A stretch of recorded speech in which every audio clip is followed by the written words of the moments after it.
In the quiet darkness of the medieval world, nightfall brought with it not just rest, but ritual, survival, and a curious pattern of sleep that would puzzle the modern mind. In the absence of electric lights and digital clocks, sleep wasn't a single stretch of unconsciousness, but rather a cycle shaped by the rhythm of nature and necessity. Most people fell into what they called first sleep, an initial deep slumber that began shortly after night settled over their homes, fields, or castles. This first sleep, lasting around 4 hours, was followed by a period of wakefulness. But unlike today, this wasn't seen as insomnia or disorder. It was expected. During this time, families might tend to a dying fire, check on their animals, or kneel quietly in prayer. Couples spoke in low voices or found comfort in one another's arms. Some used the time to think, reflect, or even work by the dim glow of a lantern or candle. And when this watchful period drew to a close, they returned to their beds for their second sleep, finishing the night's rest until the first pale light of dawn touched the horizon. Beds were rarely luxurious. For peasants, a bed often meant a sack stuffed with straw, perhaps lifted off the cold earth by a simple wooden frame, if the family was lucky. These straw mattresses provided insulation from the cold, but were havens for lice, fleas, and the occasional scurrying mouse. Linens were coarse and scratchy if they existed at all, and most people simply slept in the clothes they wore during the day, partly for warmth, and partly because changing into special sleepwear was a luxury reserved for wealthier households. Privacy was almost non-existent. Entire families shared sleeping spaces, huddled together for warmth. Children might be tucked between parents. A visiting relative or even a neighbor might find a corner on the shared bedding. The wealthy had grander arrangements, large wooden beds with feather mattresses, heavy curtains to block drafts, and layers of blankets or furs. But even in these finer homes, the chill of the stone walls seeped through, and no one was truly safe from the pests that thrived in even the most splendid chambers. Nightcaps were a common sight, not the drink, but the actual hats people wore to bed. These caps, fashioned from wool or linen, kept precious body heat from escaping during the long, cold nights. For women, the nightcap might double as a head covering, meant to preserve modesty or hide unwashed hair. For men, it was simple practicality. The cap symbolized readiness for sleep and defense against the drafts that slipped through the cracks in walls and windows. These nightcaps were as essential as blankets or straw, for warmth was not guaranteed, and the night could be bitter. When travel forced a person from the safety of home, the options were few and far from comfortable. Inns, when found, were little more than communal shelters. A bed was a space in a shared room, often shared with strangers. Travelers found themselves shoulder to shoulder with merchants, pilgrims, or other wayfarers, all packed into tight quarters. Theft was a real risk. So many slept with their valuables tucked into their clothing or tied to their belts. Their heads rested on their meager belongings, doubling as a pillow and an alarm should anyone try to steal them in the night. For those devoted to religious life, sleep was part of a disciplined existence. Monks and nuns lived by strict schedules, their nights interrupted by the tolling of bells that summoned them to prayer in cold stone chapels. They slept in communal dormitories on wooden cots or straw mats, fully clothed in their robes so as to be ready for midnight vigils or early morning services. Compline, the final prayer before bed, was a reminder of mortality, a plea for protection during the vulnerable hours of sleep. For them, the night was a battleground where the soul might be tested by dreams or tempted by evil. Dreams were not dismissed as idle fancies. They were regarded as messages or warnings. A vision of water could mean renewal or doom, depending on the context. Fire might signify divine wrath or passionate sin. People awoke and pondered their dreams, sometimes seeking counsel from a priest or elder. Entire books existed to decode these nightly visions, their pages filled with interpretations of symbols seen in sleep. Sleepwalking, or wandering at night in a state between waking and dreaming, was feared as a sign of possession or spiritual weakness.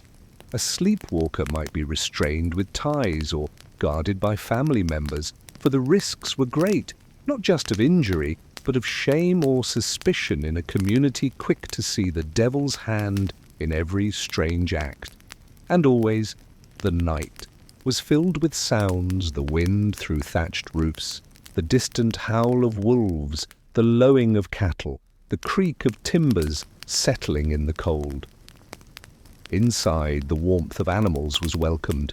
Dogs, pigs, and chickens often shared the living space, their body heat a natural barrier against the freezing air. In this way, medieval nights were communal, humans and animals alike seeking refuge from the darkness. As night deepened across the medieval landscape, sleep remained a fragile and often interrupted companion. The cold seeped through stone and timber, reminding every soul of nature's grip. Inside peasant cottages, the hearth's glow dimmed to embers, and families drew closer together, wrapped in whatever cloth or fur they possessed. The warmth of shared breath and the press of bodies provided a meager shield against the night's chill. For many, sleep came in fits, each waking, punctuated by the sounds of the world beyond their walls. Wolves calling in the distance, be the wind rattling loose shutters, or the creak of old wood settling under the weight of frost. The sense of safety was thin, and every sleeper knew that rest was a risk as much as a necessity. Homes of the humble were not sealed against the elements. Gaps in the thatch, cracks between boards, and thin, oiled parchment windows offered little defense. The night air slipped through, carrying with it the scent of earth, wood smoke, and sometimes the musky tang of livestock housed indoors for warmth. The line between home and wilderness was blurred. Dogs curled near the hearth, pigs dozed in corners, and chickens perched above, finding spots on rafters or ladders. Their quiet presence was both comfort and a reminder that survival was shared between species. Among the wealthier, the night offered more layers of protection, but few guarantees of true comfort. Great beds carved of oak or walnut dominated sleeping. Chambers piled with mattresses stuffed with feathers or wool. Heavy curtains surrounded these beds, drawn tight to keep out draughts and prying eyes. Yet even these chambers, grand as they were vulnerable. Fleas and lice were equal opportunity tormentors, and no embroidery on a sheet could keep them at bay. Nobles lay beneath blankets stitched with family crests, but they too dreamed with one eye open, wary of the dangers night could bring, whether from without, in the form of raiders or intruders, or from within in the form of betrayal. Sleep was not simply the body's retreat from weariness. It was a moment when the soul was believed to wander, exposed to forces both divine and demonic. To sleep without prayer was considered reckless. Many knelt by their bedding, whispering familiar words that pleaded for protection. "If I should die before I wake," was not a poetic flourish, but a genuine fear. The night could steal breath as easily as any blade. Fire, disease, or a silent, unseen hand might claim a life between dusk and dawn. And so people spoke their confessions, sang their psalms, and crossed themselves, hoping to bar the door against what lurked in darkness. Dreams were not entertainment. They were warnings, messages, or trials. A vision of a black dog might signal death. A bright river might mean an impending journey of the body or the soul. Dreams of falling, of flight, of faces half remembered. All were pondered with care at sunrise. Mothers asked their children what they'd seen in sleep. Farmers recounted their visions to neighbors. Monks recorded their dreams in the margins of prayer books, seeking patterns in the night's tapestry. A single dream could inspire a pilgrimage, a vow, or a fast. Yet for all the dread wrapped in the night, it also brought moments of quiet beauty. The stars, when visible through a break in the clouds, spread like scattered coins across the heavens. The moon's pale glow silvered fields and forests, casting familiar shapes in strange new forms. The world, stripped of noise, seemed to hold its breath. The air smelled of cold earth, of pine and smoke, of hay and frost. The only footsteps were those of the watchman, the pilgrim, or the restless soul unable to find peace on their straw pallet. Watchmen walked the streets of towns and cities, their staves tapping the ground in rhythm with their steps. They called the hour, reminded sleepers to tend their fires, warned of thieves or flames. Their voices, low and steady, were part of the fabric of night, a reassurance that someone still stood guard while others slept. But even they were not beyond fear. Shadows moved at the edges of their lantern light. A sudden noise, a cat, a loose shutter, the groan of a building settling might set their hearts racing. And always they knew the danger of falling asleep on duty, a crime punishable by lash or dismissal. In monasteries, the night was governed by bells and discipline. The great iron tongues rang out across valleys, summoning the faithful to prayer. Matins, lauds, the canonical hours, they divided the night into segments of devotion. Monks rose from narrow beds or cold stone floors, their robes heavy with night's damp. They shuffled in silence to the chapel, candles flickering in the draughty halls. The air was thick with the scent of beeswax, of old wood, of bodies long unwashed. Their chants echoed in vaulted spaces, rising like smoke to the heavens. Between prayers they returned to their cells, seeking brief sleep before the next summons. For them, night was not rest, it was vigilance. Soldiers encamped beyond the safety of stone walls took their rest lightly, swords or axes close at hand. In hostile lands or during campaigns, sleep was rationed in shifts. A man might lie on the bare ground, wrapped in a cloak, head resting on his shield, ears tuned for the sound of enemy approach. Fires were kept small and low, lest they give away position. Horses snorted quietly nearby, the only true companions on those tense nights. The wind carried scents of pine, of mud, of smoke, of blood. And always the edge of fear, sharpening senses even in sleep. Inns and shelters offered refuge of a sort, but sharing a bed with strangers was the rule, not the exception. A traveller might find himself beside a snorer, a drunkard, or worse. Privacy did not exist. Modesty was surrendered at the door, along with comfort. A coin bought space, not silence. The wise kept one hand on their purse and another on their dagger, just in case. Nightcaps and nightshirts were worn not for fashion, but for survival. The cap kept heat from escaping a bare scalp. The long shirt guarded against drafts and biting pests. Children wore whatever they had, often nothing at all, and curled like kittens against siblings or parents, seeking warmth. The night was both enemy and necessity. It reminded the living of their fragility, yet offered the only respite from endless labor. And so with prayer, with superstition, with the comfort of company, medieval folk faced the dark each night, uncertain but enduring. The medieval night was a teacher as much as it was a trial. For those who lived beneath its cloak, It revealed truths about resilience, faith, and community that daylight often obscured. As fires burned low and shadows deepened, families whispered stories meant to soothe children into slumber or to ward off the terrors that might creep into dreams. These tales, passed from parent to child, spoke of saints who guarded sleepers, of angels who kept watch at the windows, and of unseen dangers lurking just beyond the threshold.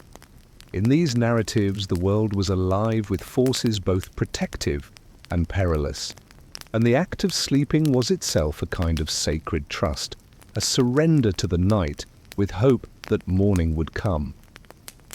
In towns and cities, night transformed familiar streets into narrow canyons of darkness. The bustle of markets and workshops gave way to quiet, broken only by the watchman's call or the scurry of rats. Shops were shuttered, doors barred, and windows fastened against both the cold and the unknown, those forced to be abroad after. Dark moved swiftly, cloaks drawn tight, eyes darting at every flicker of movement. Lantern light pooled in small, trembling circles, barely pushing back the surrounding gloom. In these hours, even the most mundane corner seemed to harbour secrets, and every sound, be it a cat's yowl, a loose sign creaking in the wind, or a footstep on stone, was cause for pause. Inside the walls of homes, the night's labours did not always end with sunset. Women rose to tend infants or stir pots of broth left to simmer over the embers.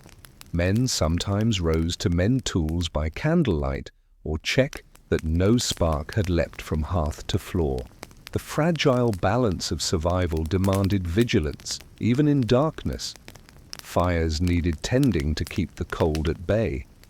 Animals, housed within or close beside, needed attention. Milk cows might calve in the night. Chickens might be stirred to squawking by a prowling fox or weasel. Sleep came in snatches, woven around the duties that did not cease with the setting sun. In great halls and castles, lords and ladies took their rest behind thick curtains and heavy doors, yet even they were not untouched by the anxieties of night. Guards paced the walls, their boots echoing on stone, eyes straining into the black. Torches guttered in the wind, casting uncertain light. Danger came not only from beyond the walls, but from within. Treachery, the ever-present spectre of betrayal, haunted those who ruled. A knock at the door in the small hours might signal news of an attack, or it might herald doom. Dreams were troubled, and sleep was light. Even luxury could not banish fear. The structure of the night was marked by time, not as we know it, by clocks and hours, but by the sky and by sound. The position of stars, the phases of the moon, the rhythm of bells or chants, all served to divide the darkness into segments. The night was long, and so the people divided it with prayer, with work, with wakefulness, and sleep in turns. Bells tolled the watches, calling monks to matins or lauds, reminding townsfolk to check their fires, and warning of danger. In some places, curfews were enforced. The striking of a bell signaled the hour when all fires should be banked, all lights extinguished, all people indoors, lest mischief or crime take root in shadow. The dangers of fire were constant. A single, unattended flame could devour a home, a street, or a quarter of a town before the alarm was fully raised. Water was drawn and kept close. Watchmen listened for the telltale crackle of thatch or timber. People slept lightly, ears attuned to changes in the night's soundscape that might signal the start of a blaze. Fire meant not only loss of property, but often loss of life, for in the tightly packed dwellings of the poor, escape was difficult, and so the night was filled with prayers for safety, for the dawn's return, for the simple gift of waking. Superstition wrapped the night like an extra blanket. Charms were hung above beds or by doors, sprigs of herbs carved symbols, or small crosses meant to ward off spirits. Children were taught to whisper protective phrases before closing their eyes. In some regions, people left offerings on thresholds or windowsills to appease wandering souls, fair folk, or the restless dead. The unseen world was close at hand in the dark, and to ignore it was to invite misfortune. Animals, too, were part of this nocturnal world. Dogs growled low at what their masters could not see. Cats prowled in search of vermin. The rooster's crow, when it came early, was seen as a sign, the night's grip loosening, the promise of morning. But before that sound, the dark still reigned, and those awake within it kept to their tasks or their fears in equal measure. In monasteries, the rituals of night prayer shaped the lives of the devout. The tolling bell was both a burden and a blessing, breaking sleep but offering purpose. Monks shuffled to the chapel, their breath visible in the cold, their voices raised in a chant that filled the stone space with ancient words. The candlelight flickered on faces hollowed by fasting and fatigue. Sleep, for them, was a small death, and each rising was a resurrection of sorts, a chance to renew vows and seek forgiveness before the next slumber. For some, sleep was a privilege not easily claimed. The poor, the outcast, the traveller without shelter might find no rest at all. They huddled in doorways, beneath hedgerows, or in the lee of walls, seeking what little protection could be found. The ground was hard, the night air unforgiving. Each sound was a threat, each passing figure a potential danger. And yet, beneath the same stars as kings and nobles, they too closed their eyes, if only for moments, and dreamed of safety, of warmth, of dawn. And so the medieval night passed, hour by hour, filled with all the small labours and great hopes that made sleep possible. The world rested as it could, guarded by prayer, by watch, by the loyalty of animals, and by the fragile courage of the human heart. In the quiet between sunset and sunrise, humanity endured, as it always had and always would. The medieval night, in all its quiet menace and fragile peace, was shaped as much by the unseen as by the visible. While fires smouldered low and breath turned to mist in the cold air, minds wandered to the mysteries that filled the darkness. People believed that as the world slept, the boundary between the natural and the supernatural thinned. Spirits, saints, and shadows were thought to move freely, passing unseen through homes and across fields. The night was alive, not with noise, but with possibility, both for blessings and for dangers that could not be named aloud for fear of inviting them closer. In small villages, it was common for neighbours to check on one another before sleep fully claimed them. A quiet knock at the door might precede a whispered warning. A fox had been spotted near the chicken coops, or a stranger had been seen on the road at dusk. The bond between villagers was strengthened in those silent hours, as each family understood that survival was shared. A watchful eye, a kind word, a shared ember from a hearth that still glowed. These were gifts greater than gold on a winter's night. Inside homes, the layout of the sleeping space spoke of necessity more than comfort. Beds, if they could be called that, were often little more than straw piled atop planks or simply heaped on the floor. The straw was replaced when it grew too dirty or too infested, but even fresh straw carried its own smells and small inhabitants. A clean bed was a relative term, meaning one that itched slightly less or creaked slightly quieter as its occupant shifted in search of rest. In larger homes, servants and family members alike shared space, separated only by curtains or the dim barrier of a piece of furniture dragged between sleeping spots. For those of means, Beds became symbols as much as furniture. Heavy frames carved with family crests or holy symbols stood as much to impress visitors as to provide a place to rest.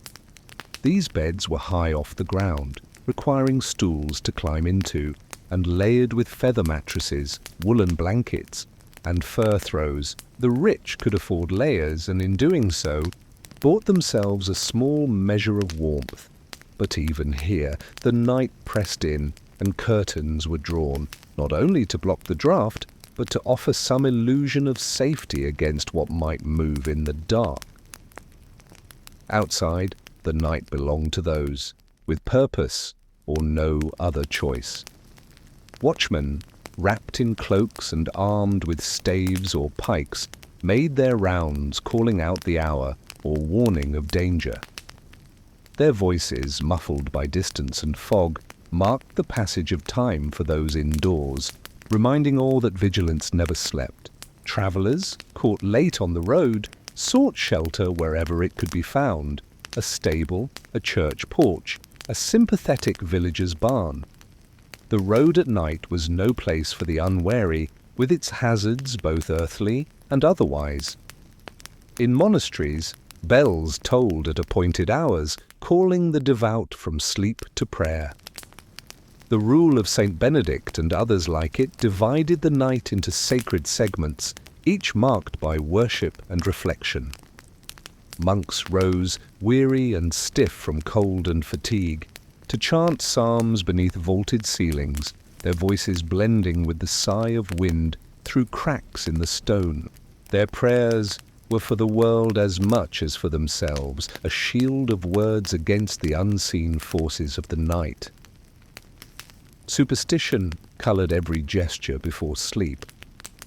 A cross made on the forehead, a charm tucked beneath a pillow, a prayer whispered into the straw. All were small defences against what might come in dreams.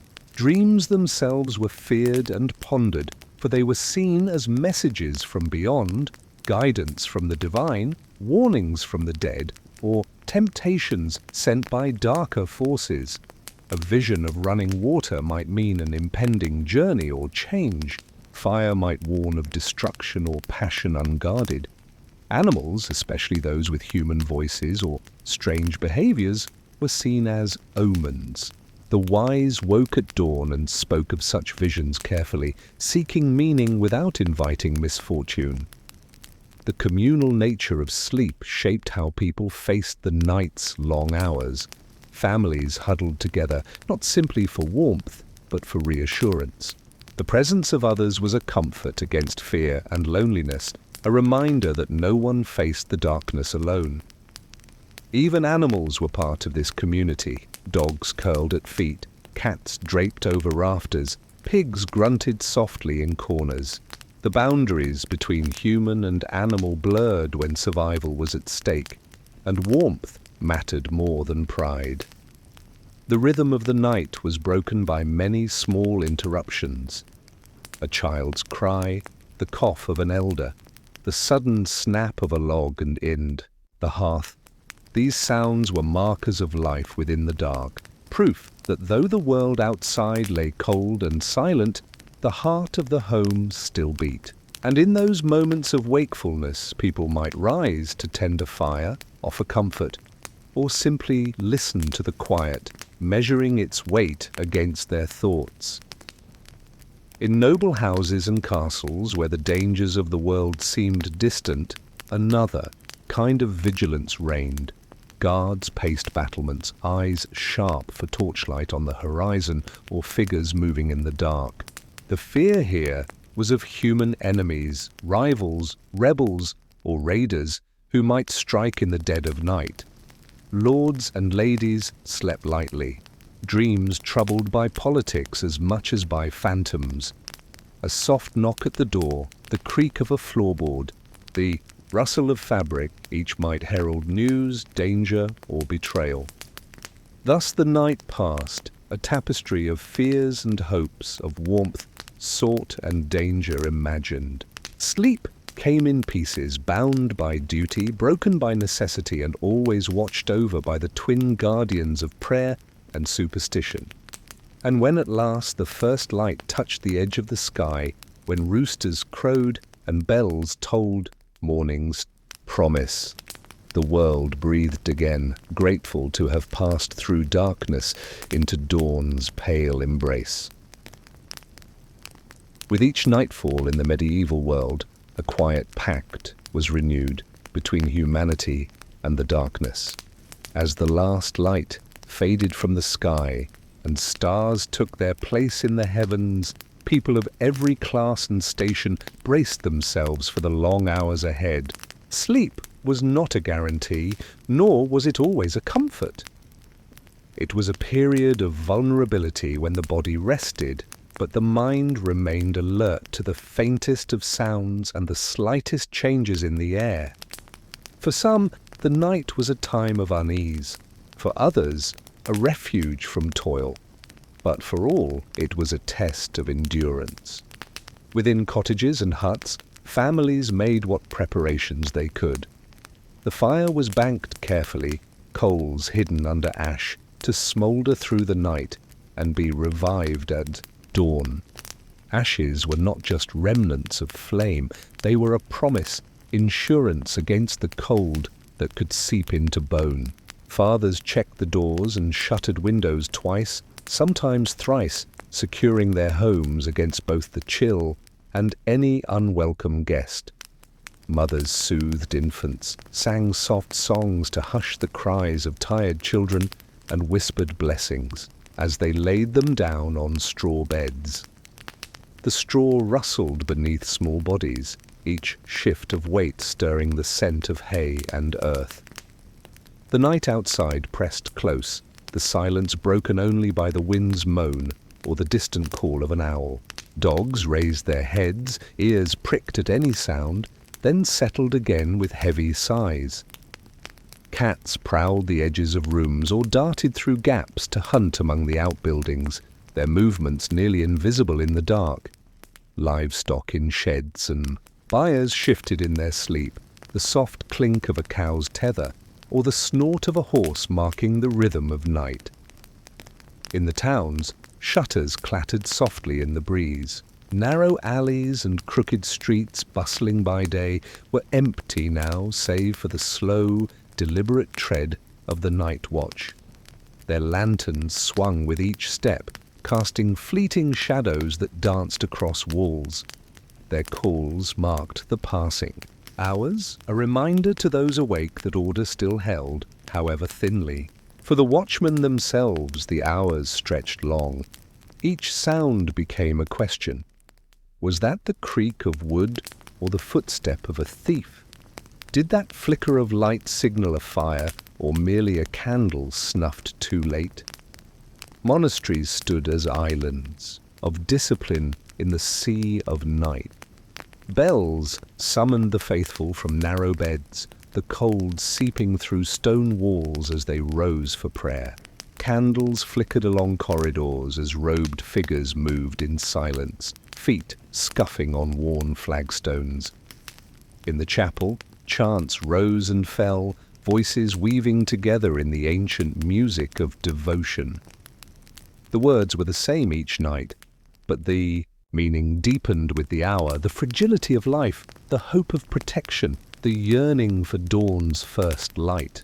After the final amen, the monks returned to their cells, some to sleep, others to study or quiet contemplation, the night not an interruption, but a continuation of their service. Noble households were no freer from night's anxieties. Though thick walls and heavy doors offered protection, they could not banish fear entirely. Guards patrolled the grounds, their torches small beacons in the vast dark. Inside, lords and ladies lay in carved beds draped with curtains meant to ward off draughts and prying eyes. Their dreams were no less troubled than those of the lowliest peasant, filled with visions of lost battles, broken alliances, or the faces of those they had wronged. Sleep came fitfully, broken by the memory of oaths sworn and debts unpaid. For travellers, the night was a trial. Those lucky enough to find shelter in an inn shared beds with strangers, their sleep light, hands resting near their purse or blade. The unlucky huddled under hedgerows, in barns, or beneath the overhang of a church roof, seeking what shelter they could from wind and rain. The road was no friend after dark, its dangers magnified by the cloak of night. Bandits, wolves, or the simple misstep that could lead to ruin, all lay in wait beyond the circle of firelight. Dreams carried weight in these hours. They were not dismissed as fancy, but examined for signs and warnings. A dream of rising water might foretell flood or change. One of fire could signal coming danger or passion unchecked. Visions of those long dead were seen as messages from beyond, their words pondered and their meaning sought in the morning light. Some dreams brought comfort, others fear, but none were ignored. The night was not a time to disregard such visitations. Superstition shaped how people met the darkness. Crosses were traced on doors and foreheads. Iron or salt was placed at thresholds to ward off spirits. Small charms, carved bone, knotted thread, or beads of amber were kept close at hand. Stories told at dusk lingered into dreams of witches who roamed at night, of fair folk who stole infants or led travellers astray, of restless souls seeking peace or revenge. These were not mere tales to pass the time, they were the framework by which the night was understood and navigated. The animals of the night added their voices to the chorus. Owls called from the eaves, their cries considered omens by many. Dogs barked at shadows unseen by human eyes. Horses in distant pastures stamped and snorted, unsettled by scents carried on the wind. Even insects, their hums and chirps muffled by the cold, played their part in the symphony of the dark. And yet, amid all this, there was also peace. The peace of shared warmth beneath a threadbare blanket. The peace of a mother's soft song lulls a child back to sleep. The peace of knowing that, for this night at least, the roof held, the fire burned low but steady, and dawn would come again. Each morning was a small victory, a gift not taken for granted, earned by surviving the night's many small dangers. Thus passed the night for those who lived between field and forest, castle and cloister. And as the first hint of light touched the horizon, the world stirred once more, grateful for the coming of the day. As the medieval world continued its cycle of day and night, the people who lived beneath its skies became masters of small routines that turned darkness into something bearable. For those who worked the land, the coming of night was not just the end of labor, but the beginning of another form of duty, the duty to guard what had been earned in the light. Crops stood silent in the fields, vulnerable to creatures both wild and human. Shepherds listened for the cry of a lamb carried off by wolves. Farmers checked the fences one last time, their hands tracing the rough wood for gaps or weakness, knowing that a single flaw could bring ruin by morning. In cottages of stone and timber, the rituals of night were repeated with quiet determination. A last mug of ale or broth was shared. Embers were stirred, the faint glow casting long, soft shadows on walls blackened by years of smoke. Children were bundled together beneath coarse blankets or cloaks, their hair smelling of wood smoke and sweat. Mothers tucked them in, smoothing hair from foreheads, whispering prayers learned at their own mother's knees. Fathers settled by the door, a staff or old sword within reach, eyes heavy but alert. The night belonged to no one, and so it had to be met with readiness. For the poor, the night was a time of cold and hunger as much as rest.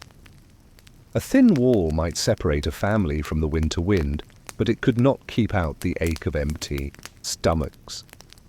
The night stretched long, hunger sharpening each creak of the house, each sigh of the wind. And yet there was dignity in how they met these hours, in the sharing of what little they had, in the comfort offered by a warm hand or kind word, in the simple act of enduring together. Monasteries rose as beacons in this landscape of shadow. The rule of the order governed every moment, even those claimed by darkness. Bells rang out across valleys and hills, calling the faithful to prayer. The sound carried far in the stillness of the night, a reminder that devotion did not sleep.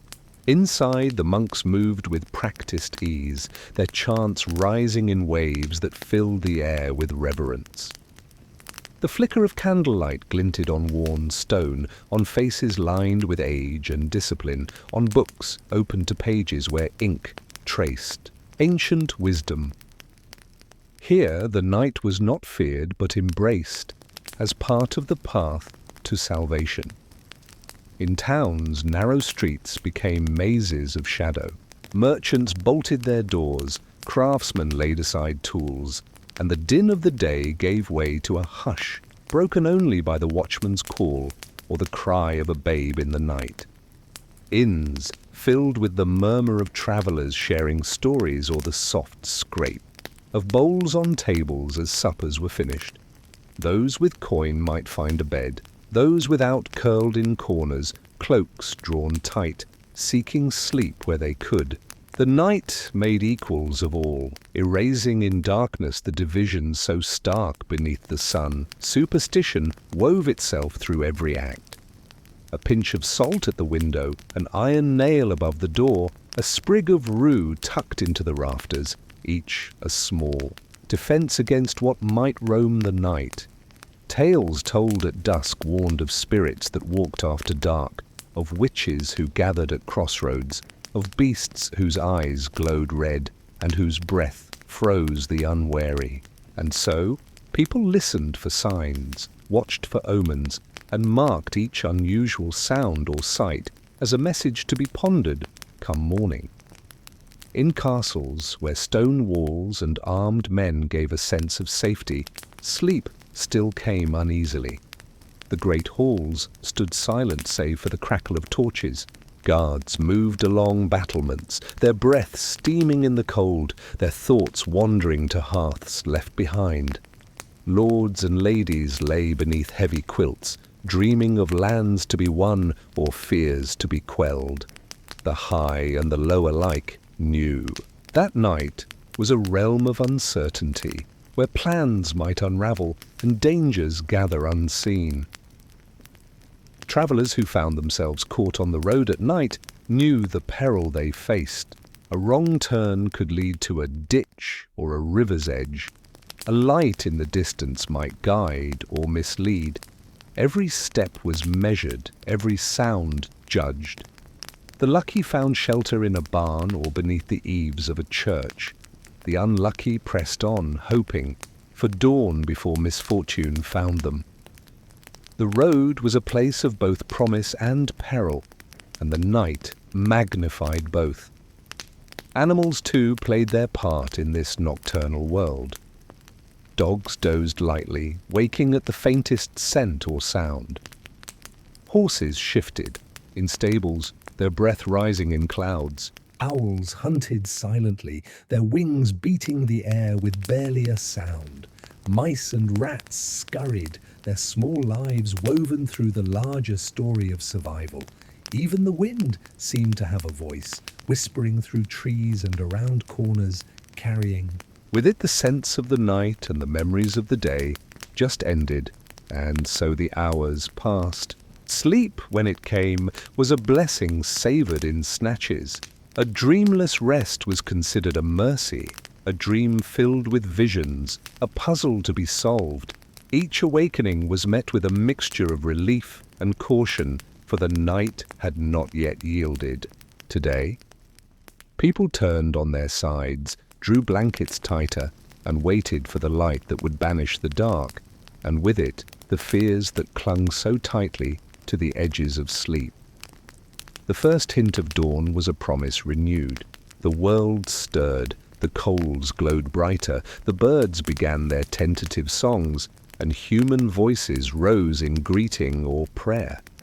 The night, with all its trials, was done for another turn of the earth, and those who had passed through it gave thanks in their quiet ways. A whispered word, a glance at the sky, a deep breath taken as though to draw in the new day's strength.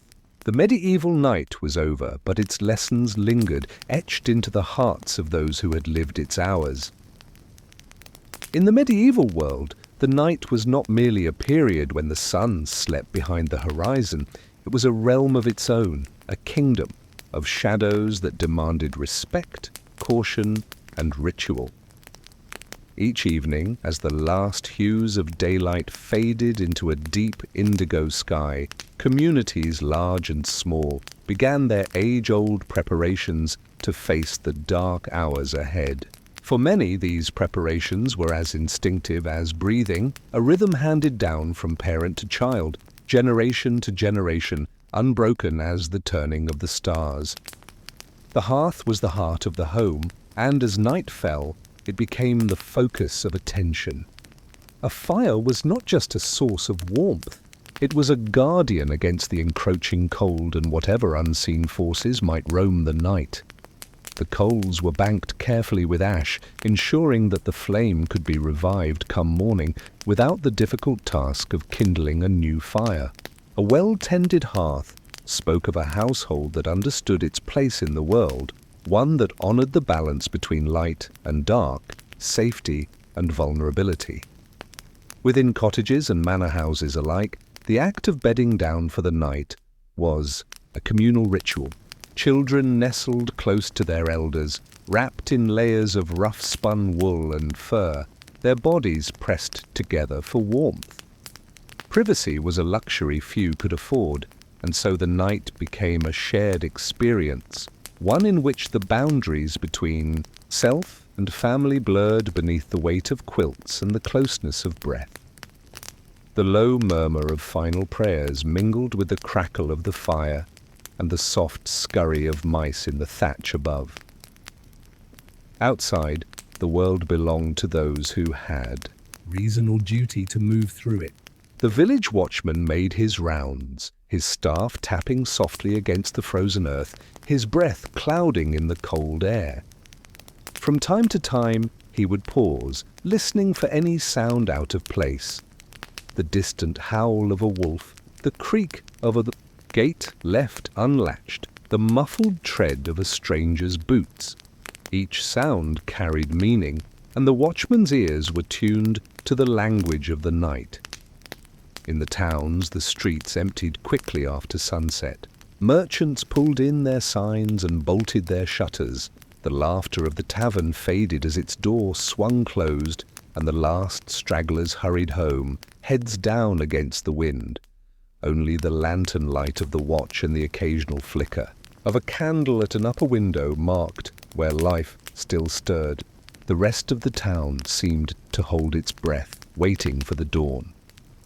The noble estates, with their high walls and iron gates, offered no true escape from the anxieties of the dark. Guards patrolled the perimeter, their armor clinking softly with each step. Inside, lords and ladies reclined on feather beds, the weight of furs and silks pressing down upon them, their dreams filled with the intrigues of court and the uncertainties of power. Even in their wealth, sleep came as a guarded guest, welcome but watched. Monasteries kept their own counsel in the night. The bells called the faithful to prayer at appointed hours, and the monks rose from their narrow cots to gather in the cold stone chapel. Their chants echoed through the halls, a chorus that seemed to hold back the dark by force of will alone. The candles flickered, casting long shadows on the ancient walls, and the smell of wax and incense filled the air. These prayers were as much for the world beyond as for the souls within, a reminder that the battle between light and dark was fought anew each night. Superstition shaped every aspect of nocturnal life. Crosses were traced above doorways, charms hung near beds, and small offerings left at thresholds to placate whatever might pass by in the night. A stray dog howling at the moon, a bat circling a steeple, a sudden gust of wind rattling the shutters, each was seen as a sign, a message to be interpreted and heeded. The wise paid attention, the foolish risked inviting misfortune. For those caught on the road after dark, the night was a gauntlet. The familiar paths of day became treacherous, landmarks hidden in shadow, dangers lurking where none had been before. Travelers sought shelter wherever they could. A barn offered by a kindly farmer, the lee of a hedge, the ruin of an old chapel whose stones still held a whisper of sanctity. The night was no time for pride. Survival belonged to the cautious. And yet there was beauty in the darkness. The sky stretched vast and clear, the stars scattered like jewels across its velvet expanse. The moon cast a pale glow over field and forest, turning the world to silver. The air was sharp and clean, the scents of earth and wood smoke mingling in the cold.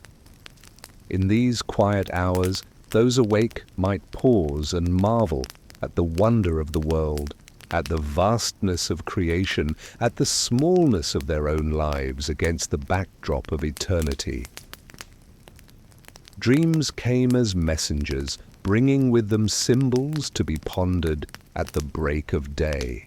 A dream of water might speak of change or cleansing. Fire might foretell passion or destruction. A journey might hint at opportunities or dangers ahead. The line between dream and vision was thin, and the wise woke with their minds busy, seeking the meaning hidden in the images that visited them in sleep. So the night passed, hour by slow hour, a test of endurance and faith. Each dawn was greeted not only with relief, but with gratitude, a fresh beginning, another chance, a victory over the fears and dangers of the dark. And so the cycle continued, as it always had, as it always would, for as long as the sun rose and set upon the medieval world. As another day in the medieval world surrendered to the inevitable pull of night, the people of towns, villages, and isolated farmsteads once again turned their attention to the rituals that would see them safely through the darkness. The sun's last rays faded behind distant hills, leaving the land bathed in hues of violet and grey, while the first stars dared to pierce the deepening sky. The breeze carried with it the scents of the day's labour, the tang of tilled earth, the smoke of dying fires, the faint sweetness of drying hay, all mingling to mark the transition from toil to rest. In simple homes, the final tasks of the evening unfolded with the precision of habit. The door was barred, not just against the chill, but against whatever prowled beyond the threshold. Ashes were spread over glowing coals, banking the fire so that a spark would remain to greet the morning. The few precious tools that shaped daily life, the sickle, the hammer, the spindle, were set carefully in their places, ready for the morrow's work. These small acts of order brought comfort, a sense of control in a world where much lay beyond human power.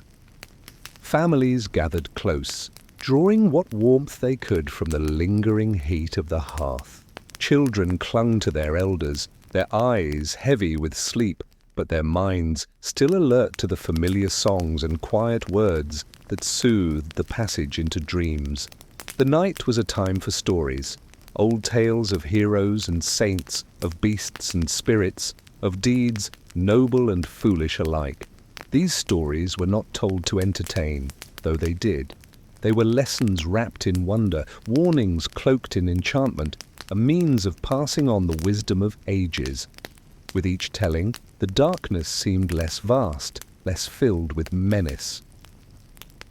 Outside, the land settled into its own rhythm of rest and vigilance. Fields that had been alive with motion now lay still beneath the watchful gaze of the moon. Trees whispered secrets to one another in the night wind. The village lanes, so noisy by day, echoed only to the tread of the night watchman and the soft pad of a hunting cat. Dogs lifted their heads at distant sounds, ears twitching, then settled again, reassured that all was as it should be. In the towns, where the houses pressed close and the streets wound in on themselves like threads in a tapestry, night brought a hush that felt deeper for the contrast. The marketplace, emptied of traders and goods, seemed to hold its breath. The clink of a guard's armor, the creak of a tavern's shutter drawn tight, the faint strain of a lute played by some sleepless soul. These were the music of the town's dark hours, and always the unseen presence of the watchful, the cautious, those who kept the peace, and those who sought to disturb it.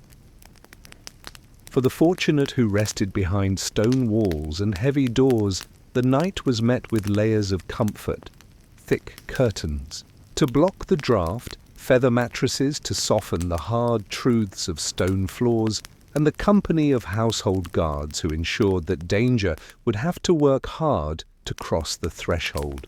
But no wall was high enough, no door strong enough to keep out the shadows of fear and memory. Dreams came unbidden, bringing with them the faces of the lost, the weight of guilt, the hopes of tomorrow, and the doubts of today. Monasteries stood apart, islands of order in a sea of uncertainty. The monks' lives were measured by the bell, and night was no exception. At the appointed hour, they rose from their narrow beds and filed into the chapel, voices joining in chant that rose like incense into the vaults above. In those moments, the darkness outside seemed to retreat, held, at bay by faith and the steady rhythm of devotion. The candlelight flickered on stone walls worn smooth by centuries of such gatherings, and the air was filled with the mingled scents of wax and cold stone. The night was not a void, but a stage upon which many dramas played out unseen. Lovers risked a stolen meeting beneath the shelter of trees. A midwife, called from her bed, hurried along dark lanes to bring new life into the world. A thief tested the latch of a merchant's shop, heart pounding at each creak of wood. A healer prepared, a draught by candlelight, hoping to ease the suffering of one who tossed and turned in fevered sleep. Each figure moved through the night with purpose, their steps silent witnesses to the unseen life of the world after dark. Superstition lent shape to these hours. A crow cawing at midnight, a dog howling without cause, the sudden extinguishing of a lamp, each was a sign to be heeded, a message from the world beyond the veil of sight. People crossed themselves, murmured prayers, or placed a trusted charm beneath their pillow, small defences against fears that reason could not always quiet. Iron nails in door frames, sprigs of rosemary, a circle of salt on the hearth, such things brought comfort when courage faltered, and always the stars watched. The night sky, vast and unchanging, offered a reminder of the greater order in which human worries played so small a part. The constellations traced their ancient paths, silent witnesses to the passage of time and the enduring struggle of light against dark. For those who dared to look up, the heavens offered a kind of peace, a reminder that even the longest night would end with the coming of the sun.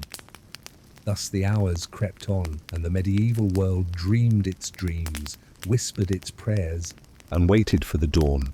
And when at last the first pale light touched the sky, the people stirred, rose, and gave thanks for having passed safely through another night. With each passing night, medieval life reinforced its quiet contract with the dark, a promise to respect its mysteries, to endure its challenges, and to greet its end with humility and gratitude. As twilight deepened and the world shed the last of the day's warmth, preparations unfolded across the land in patterns as old as memory itself. These were the acts that made the night bearable, small gestures of protection, rituals of comfort, habits that linked one generation to the next in an unbroken chain of resilience. In the fields, the final light of dusk revealed the quiet guardianship of the land. Shepherds led their flocks to pens, their voices low, calling stragglers with familiar whistles. Oxen were unyoked and led to shelter, their great forms weary from toil. The earth, freshly turned by the plough, exhaled the cool breath of soil and stone, the scent carried by the evening wind. Fences were checked, gates secured, and tools gathered in from where they lay.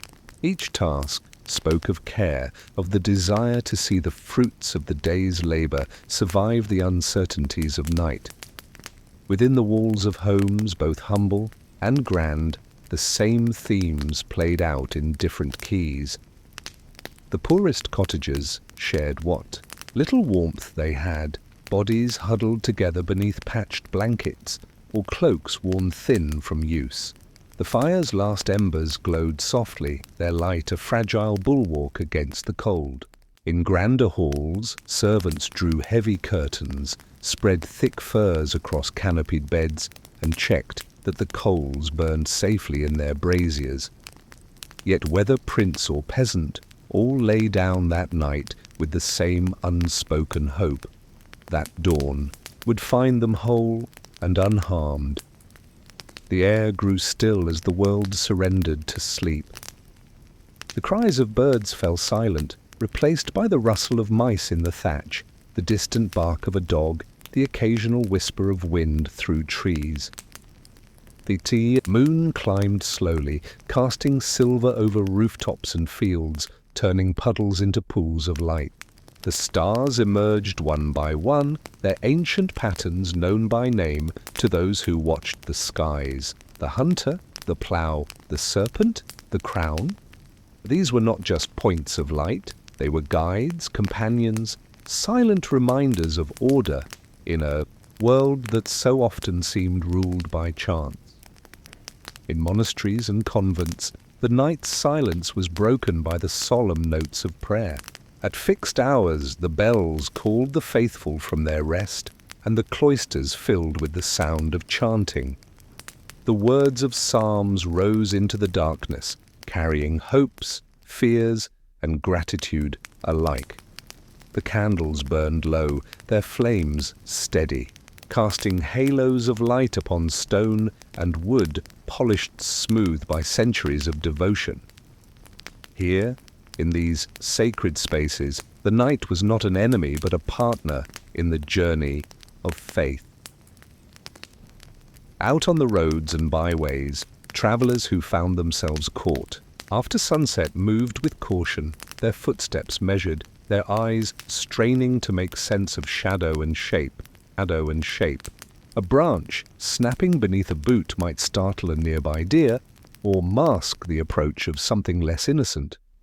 Inns, where they existed, became beacons of refuge, their lanterns promising warmth and shelter.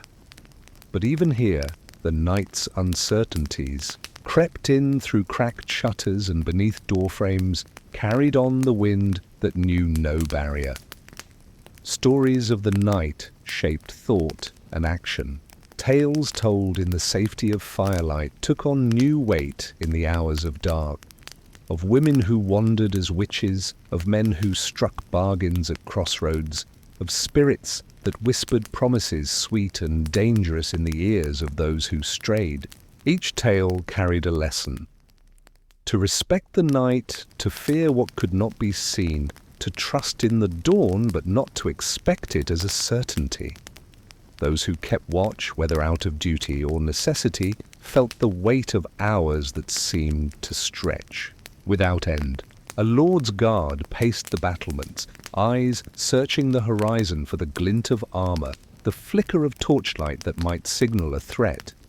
A village reeve made his rounds, checking that no spark threatened to turn thatched roofs to ash.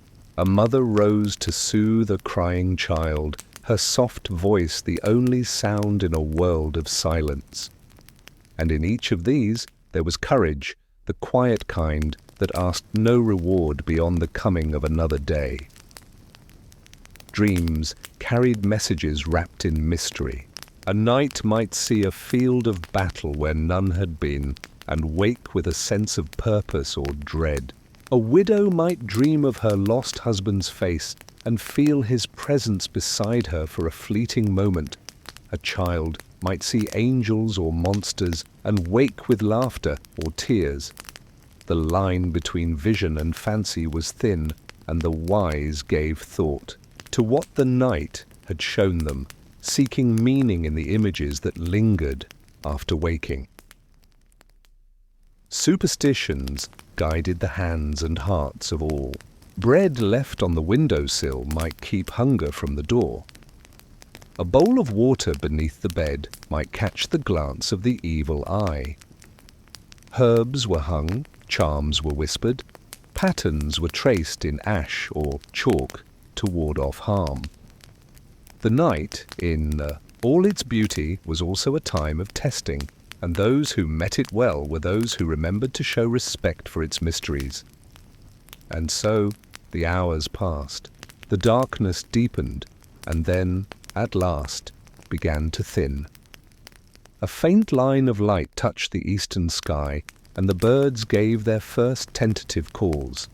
The stars, one by one, faded before the growing dawn. People stirred, grateful once more to have reached the day.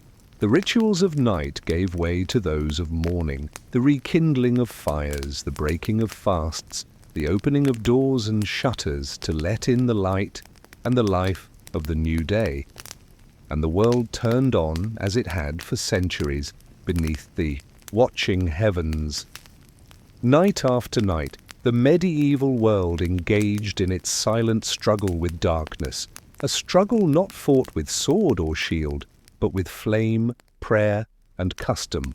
As each sun slipped beyond the horizon, leaving only the faintest glow at the edge of the world, villages, towns, and solitary dwellings alike began the well-worn rituals of retreat and readiness. These acts, small in themselves, combined to form a tapestry of resilience that wrapped itself around the heart of every community, holding back the unknown and the unseen. In the humblest cottages, families gathered by the hearth, the last warmth of the day captured in the embers that glowed beneath the ash. Hands busy with small tasks, mending, spinning, carving, slowed and stilled as the light waned. Mothers hushed their children with soft lullabies, their voices blending with the crackle of the fire and the sigh of the wind beyond the walls. Fathers barred the door, checked the simple lock, and cast a final glance at the darkening sky, noting the shape of clouds, the brightness of stars, signs of what the night might bring. The animals that shared the peasants' world were drawn close as well. Chickens roosted high in the rafters, their feathers fluffed against the cold. Dogs curled near the door, ears twitching at every unfamiliar sound. Goats and sheep huddled in pens, their warmth shared against the chill. Even the ox, mighty labourer of the fields, rested his heavy head upon his folded legs, content beneath a rough wooden shelter. In the towns where life bustled by day, the night fell like a hush upon a crowded room. Markets lay empty, their stalls draped in canvas, their goods locked away. Inns barred their doors to latecomers, their hearths alive with stories and ale, but closed to the wind and the wanderer. The streets, so alive with commerce and chatter, grew quiet save for the measured tread of the watch or the scurry of a rat seeking crumbs beneath a merchant's shuttered stall. Windows glowed faintly where candles still burned, offering small defiance to the vast dark. The nobility, behind stone walls and heavy gates, met the night with a mixture of comfort and unease. Their beds were soft with feather and fur. There are rooms guarded by loyal retainers, yet sleep came no easier to them than to the peasant beneath his patched quilt. For with wealth came cares, schemes plotted in secret chambers, rivalries that did not rest with the setting of the sun, dreams haunted by the cost of power gained and kept. They too marked the stars and listened for the night's sounds, alert to what might threaten from without or within. Monasteries kept their vigil in their own way, the bells calling brothers from their beds to kneel and chant the psalms of midnight. The chapel glowed dimly with candlelight, the voices of the faithful rising and falling in ancient rhythm. Outside, the world lay still, the fields silvered by the moon, the forests dark and deep, the rivers glinting faintly as they wound their way through the land. The monks prayed not just for themselves, but for all souls who met the night's trials. The traveller upon the road, the mother watching over a fevered child, the shepherd guarding his flock upon the hill. For the traveller, the night was both enemy and teacher. The familiar path of day became a maze of shadow and uncertainty, every tree a giant, every stone a lurking beast. Yet the traveller learned to read the signs, the scent of water carried on the breeze, the glow of a distant fire, the pattern of stars that marked the way. A safe shelter found by moonlight became a blessing not soon forgotten, and the thirsty rays of dawn upon the road a promise fulfilled. Superstition walked hand in hand with the night. Every creak of timber, every whisper of wind, every flicker of shadow spoke of things beyond the grasp of reason. Charms of iron and ash, prayers muttered into the dark, circles of salt traced upon the threshold. These were the weapons of the humble against the unseen forces believed to roam the world after sunset. The wise man heeded such signs, the fool mocked them at his peril. And yet, for all its terrors, the night was also a time of wonder. The heavens, revealed in their full glory, drew the eye and the heart upward. The constellations, ancient and enduring, told their stories to any who would listen. The hunter's endless chase, the lion's silent roar, the dragon's coiled strength. The moon's gentle light softened the harsh lines of the world, turning field and forest to silver and shadow. In such moments, even the most burdened soul might feel a stirring of peace, a reminder of beauty that endured beyond fear and folly. Dreams, too, carried their own power. The sleeper's mind, freed from the bounds of waking thought, wandered strange paths, met figures lost to time, heard voices that spoke in riddles and truths alike. A dream of water might bring hope of renewal, of fire, a warning of passion's price, of flight, a glimpse of freedom sought but not yet found. The wise awoke with the dawn and pondered these visions, seeking in them guidance for the day ahead. Thus, night after night, the medieval world turned beneath the watching stars. Its people met the darkness with humility, courage, and faith, trusting that their small lights of hearth, of prayer, of heart would be enough to see them through until the sun returned once more. As the night unfolded like a dark and endless tapestry across the medieval sky, the world beneath it moved in rhythms both ancient and familiar. The day's heat, if any had lingered, surrendered at last to the cool breath of night, and with that breath came the settling of all things that lived upon the earth. The fields lay silent, save for the faint rustle of leaves stirred by the gentlest of breezes, or the soft murmur of streams weaving their way through meadows and woodlands. Above, the stars pricked the vast blackness with their silver light, offering a silent map to those who had cause to gaze skyward. In humble cottages, scattered across the countryside, families drew close to one another as the last embers of their fires glowed faintly within stone hearths.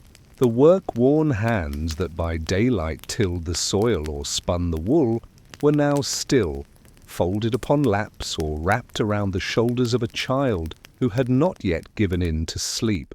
A soft hush filled these small spaces, broken only by the occasional sigh, the faint crackle of settling timbers, or the whisper of a lullaby sung to soothe restless young ones. Outside those thin walls the night pressed in, vast and unknowable. The villagers, bound to the land and its seasons, understood that the night was as much a part of life's pattern as the dawn. They did not welcome its dangers, but neither did they curse its coming. Instead, they prepared as their fathers and mothers had done before them. The door was barred not just against the wolf or the thief, but against all the uncertainties that darkness carried. Ash was spread over coals to bank the fire for the night. A sprig of rosemary or a charm of iron was set upon the window-sill, small acts of faith against unseen forces. In the larger towns, where craftsmen and merchants made their homes, the night brought a different kind of quiet. The noise of the marketplace faded with the sun, replaced by the creak of shutters drawn tight, the final clang of a smith's hammer. As tools were put away, the low murmur of prayers said before bed. Taverns that by day echoed with laughter and quarrel now kept their doors barred to all but their most trusted regulars. The narrow lanes, so busy with trade and chatter at midday, lay empty beneath the watchful eyes of those charged with keeping order. Their boots rang out upon the cobbles, steady and measured, as they passed between pools of moonlight and shadow. For the wealthy behind stone walls and guarded gates, the night offered both comfort and unease. Thick curtains were drawn, hearths stoked high and bedchambers secured. Servants moved softly through dim corridors, checking bolts and locks, ensuring that no stray draught or unwelcome intruder might disturb their master's rest. Yet for all their wealth and security, the nobleman and his lady lay down to sleep with the same hope as the peasant beneath his thatch, that the night would pass without harm, and the dawn bring with it the promise of another day. In monasteries and convents, the night was marked not by fear but by devotion. At appointed hours, the bell tolled softly through the darkness, calling monks and nuns from their narrow beds to gather in cold, echoing chapels. There, by the light of flickering candles, voices rose in chant, offering praise and supplication. The words of the psalms filled the air, weaving a thread of prayer through the night's deep stillness. Outside those walls, the world slept or kept vigil in its own way, but within, the rhythm of worship went on unbroken, a steady heartbeat of faith beneath the stars. The creatures of the night played their part in this great pattern. Owls glided silently over fields, their eyes bright with the hunt. Foxes slipped through hedgerows, noses to the ground, seeking their prey. Deer moved cautiously from thicket to meadow, ears flicking at every sound. In farmyards and folds, the animals of men huddled together, finding warmth and safety in numbers.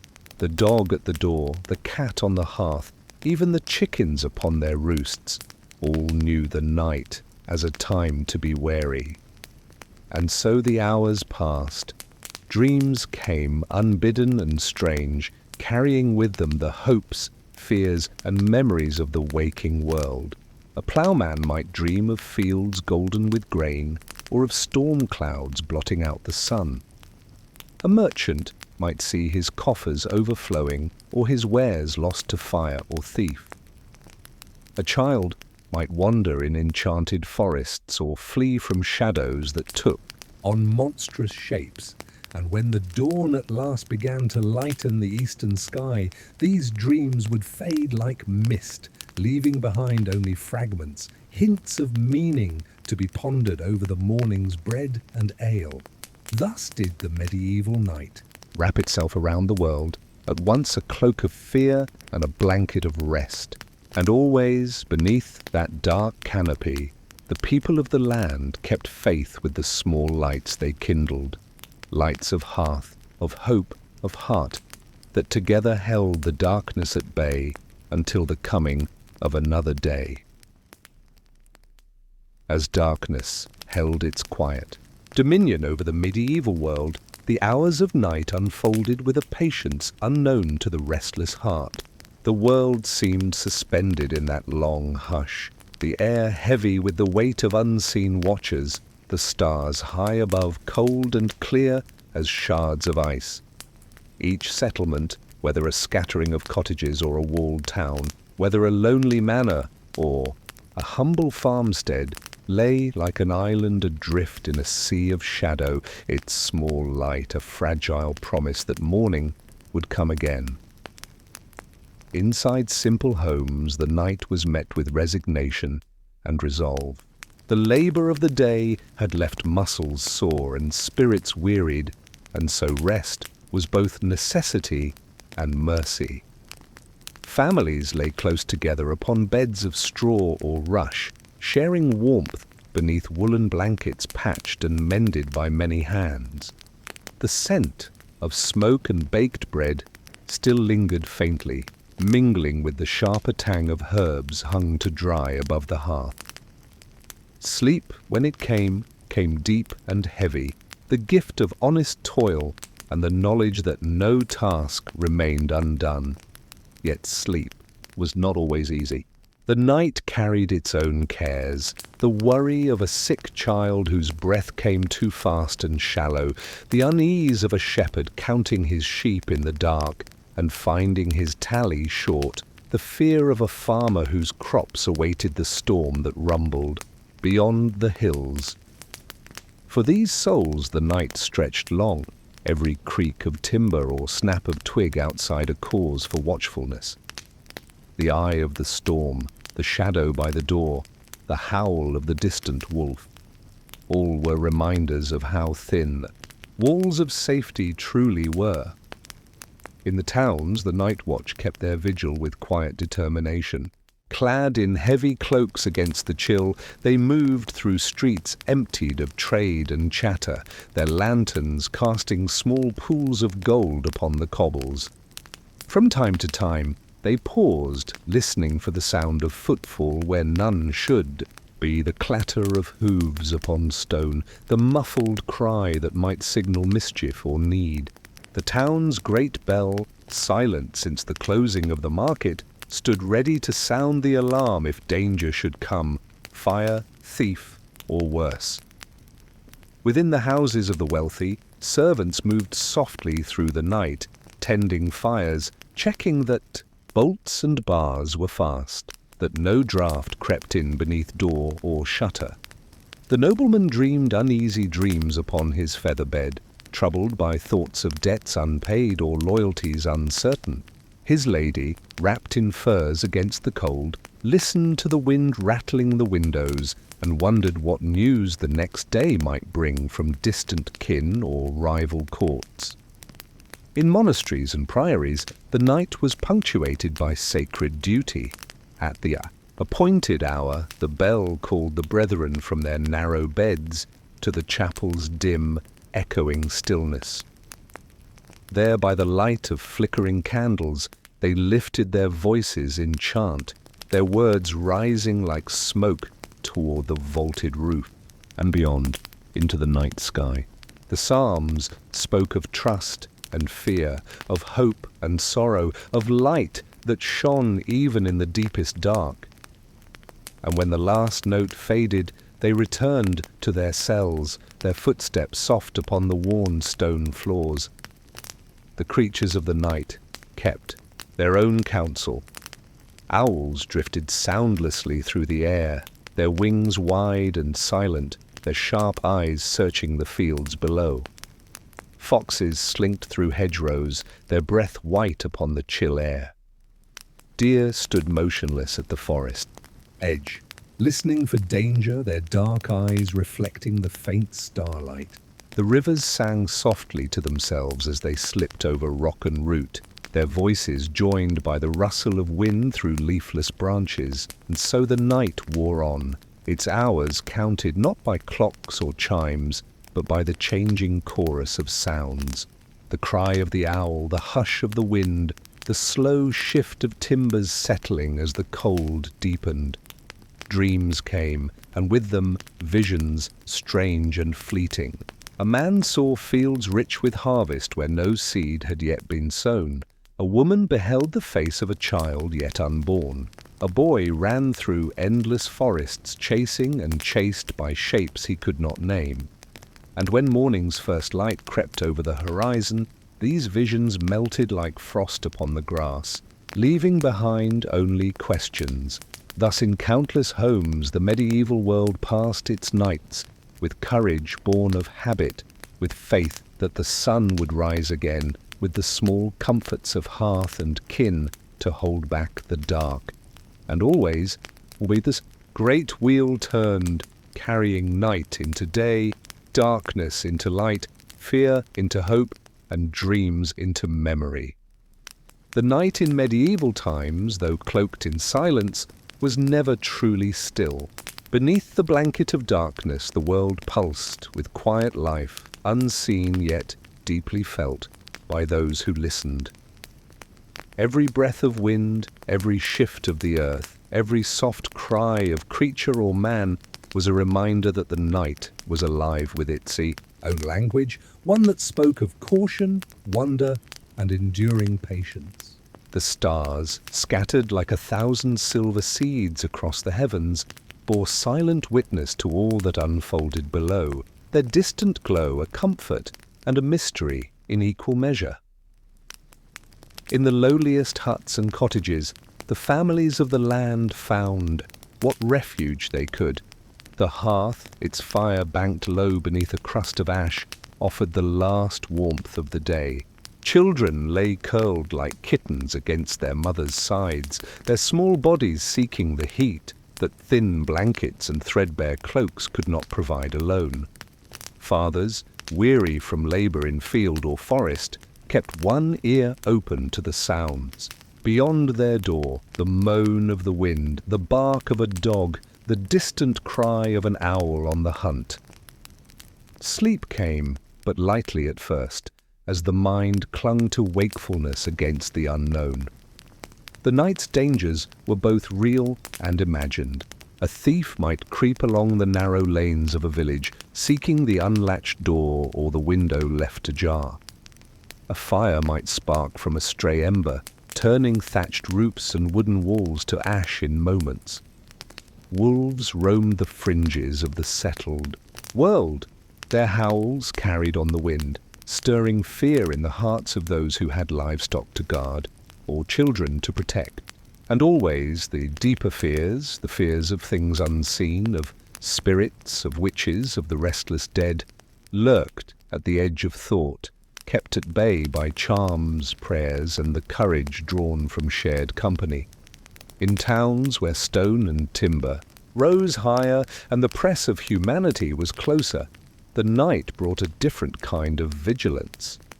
The watchmen paced their routes with steady tread, their lanterns swinging in slow arcs, casting pools of light that danced upon the cobbled streets. Doors were bolted, shutters barred, and behind them, merchants and craftsmen dreamed uneasy dreams of profits gained or lost, of rivals bested or triumphant. The narrow alleys and broad squares that by day teemed with noise and motion now lay empty, save for the watchful eyes of those charged with keeping order. Within the great halls of the nobility, the night was met with both defiance and unease.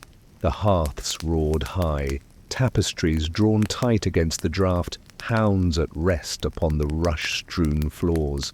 Servants moved softly through the chambers, tending to their duties with care, for to disturb a sleeping lord or lady was to invite wrath. The nobles themselves, for all their wealth and rank, were not immune to the night's anxieties. They too dreamed of enemies unseen, of promises made and broken, of power gained and lost beneath the shifting stars. In the cloisters of monasteries where the rule of silence governed the hours, the night was not a foe but a time for reflection and prayer. The tolling of the bell summoned the brethren from their hard beds to the cold stone of the chapel, where voices rose in ancient chant, weaving through the darkness a thread of hope and faith. The candles flickered upon the altar, their flames small yet steady, a mirror of the devotion that kept the night's terrors at bay. Outside, the world lay hushed, but within those walls the song of the soul went on. The creatures of the night moved as they had always done, guided by hunger and instinct. The fox slinked through the underbrush, its red coat nearly invisible in the shadows. The barn owl glided on silent wings, its keen eyes catching the faintest motion below. Mice and voles scurried through the grass, unaware of the gaze that followed their path.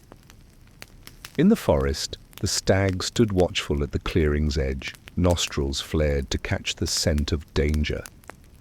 The world was no less alive for being hidden.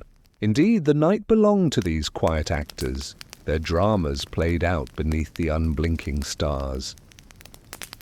Dreams visited the sleepers, bearing messages of hope, of warning, of longing. A farmer saw his fields thick with golden grain, only to watch the harvest swept away by storm. A maid dreamed of love's first blush, a face glimpsed and then lost in the crowd. A knight, weary of battle, dreamed of peace, of home, of a child's laughter echoing through a sunlit hall. And when morning's light touched the land once more, these dreams faded, leaving behind questions, yearnings, and sometimes resolve. Thus did the night keep its ancient covenant with the world, to shroud, to shelter, to test. And thus did the people of the land meet it with watchfulness, with faith, with the small, enduring lights of hearth and heart that together wove a fragile bulwark against the dark. Each night passed into dawn, as it always had, and would until the end of days. The medieval night, in all its quiet enormity, wrapped the world in layers of shadow and sound. Each hour of darkness brought with it not only the coolness of the air, but also the weight of ancient fears and timeless routines, as if the very bones of the earth sighed beneath the cover of night. Beneath that vast sky, peppered with cold, stars and crossed by the silent paths of the moon, every living soul seemed caught between the certainty of the dark and the promise of a dawn that, though expected, felt impossibly distant.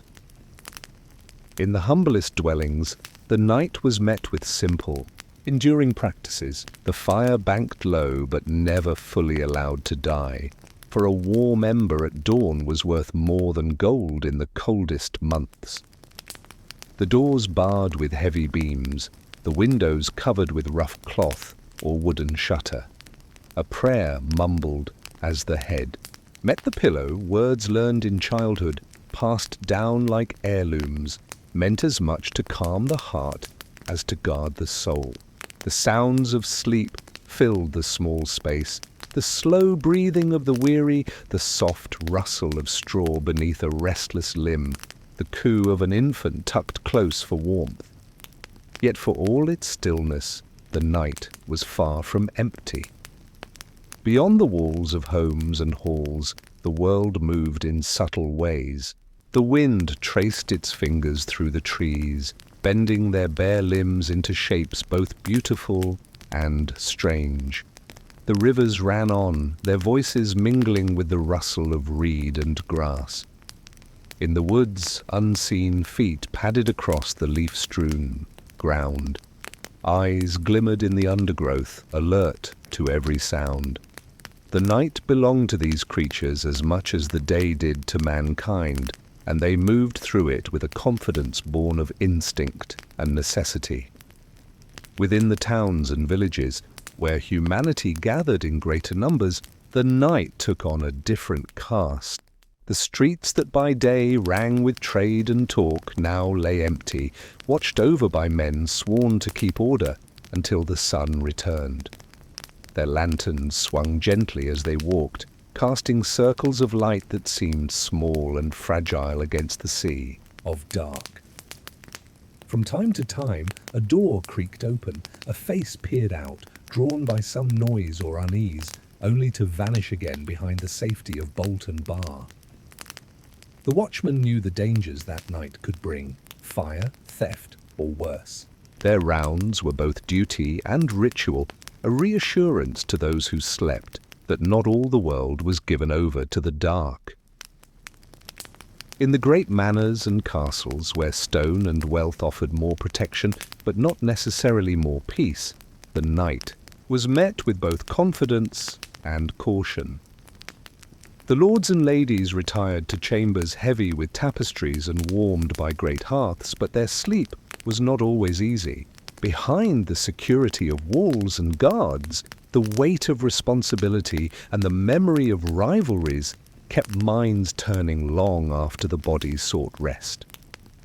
Servants moved through the corridors on soft feet, checking the locks, stoking the fires, listening for the cries of a child or the groan of timbers settling against the cold.